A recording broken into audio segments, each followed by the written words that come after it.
కొంచెం వెనక్కి వెళ్ళండి. నువ్వు ఎదకు రావు నువ్వు. వర్షాకాలం మన ఇళ్ళలో ఏదైనా ఫంక్షన్స్ పెట్టుకున్నప్పుడు వర్షం పడిపోకుండా వానదేవుడికి దండం పెడతారు. ఇట్లా బూర్లు వండి ఇట్లా పైకి విసురుతారనమాట. దేవుడా ఈరోజు కార్యక్రమం అంతా సక్రమంగా జరగాలని. మీ ఇళ్ళల్లో ఎప్పుడన్నా ఇలా జరిగిందేమో చెప్పండి.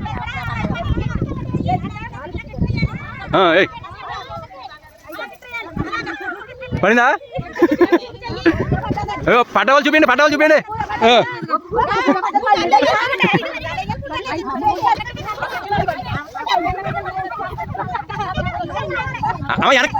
వెనకే వెనకే వెనకే వెనకే.